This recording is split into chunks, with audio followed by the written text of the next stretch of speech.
Hi there, little one. I'm Cozy Bear.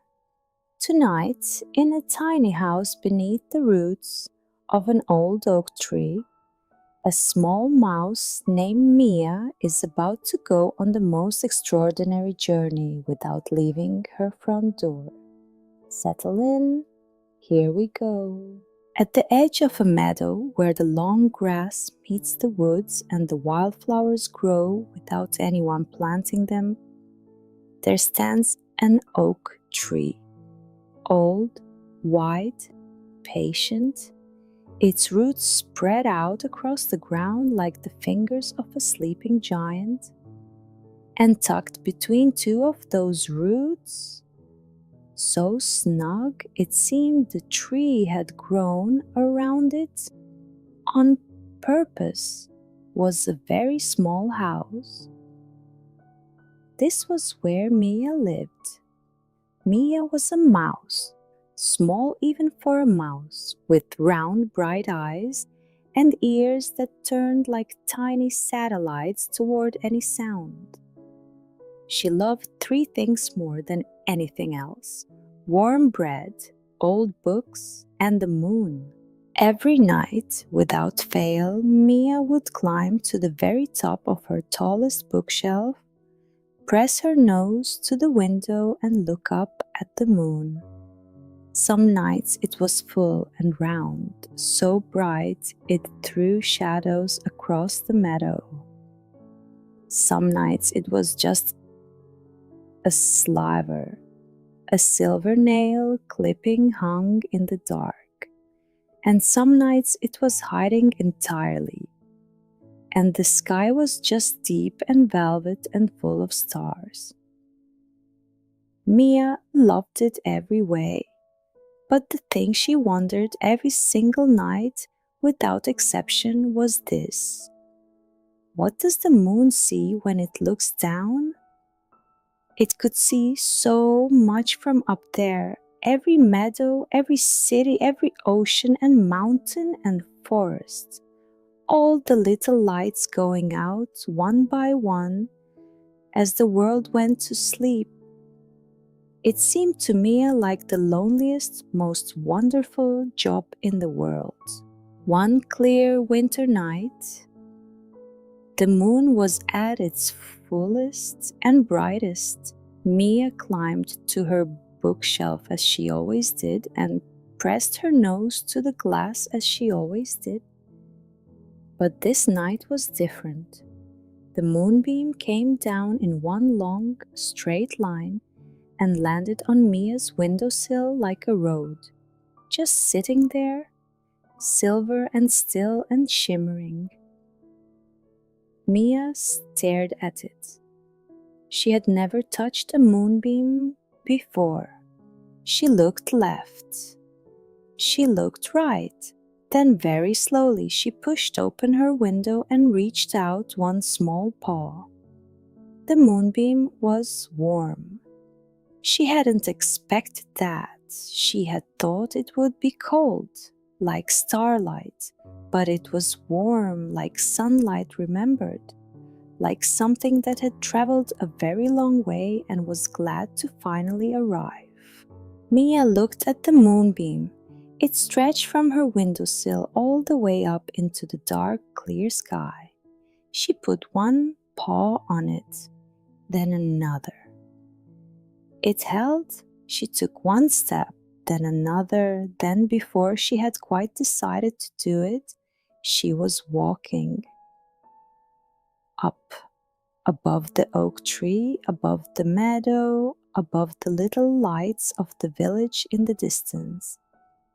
The higher she went, the quieter it became. Not the quiet of emptiness, the quiet of fullness, of everything below, breathing slowly, the whole world at rest. Mia had never felt anything like it. She spread her arms wide and turned very slowly in a circle and looked at all of it. Every direction, meadow, forest, hills, sky, all of it, hers see, just for this one moment, just for her. From up here, she could see what the moon saw. She could see the meadow where she gathered seeds in autumn, silver and still now, the long grass barely moving. She could see the pond where frogs sang every summer, now a dark mirror reflecting stars.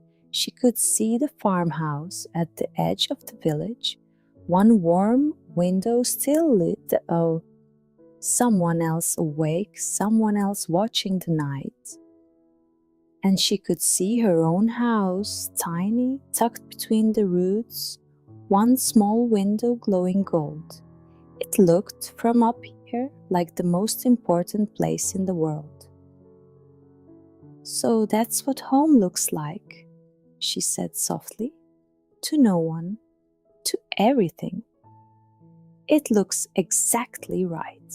A voice came then, not loud, not startling, just present, the way warmth is present, the way quiet is present. "You're the first mouse who has ever walked up to say hello," it said. Mia looked up. "I didn't know I could," she said honestly. "Most don't try," said the moon. "Most watch from windows, which is lovely too, but different." "What's it like?" Mia asked, "looking down at everything every night?" A pause, long and thoughtful, the way old things pause before answering. "It is the greatest privilege I know," said the moon at last, "to see everything, to light the way home for whatever is lost, to be there whether anyone is watching or not." Mia thought about that. "Do you ever get lonely?" she asked.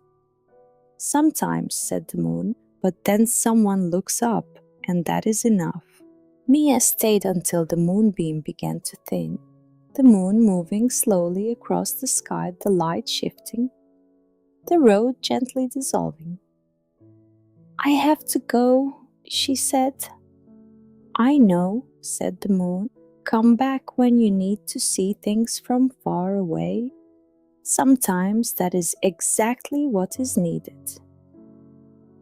Mia walked back down the way she had come, step by step the meadow rising to meet her, the oak tree coming closer, her little house between the roots, its warm window welcoming her back.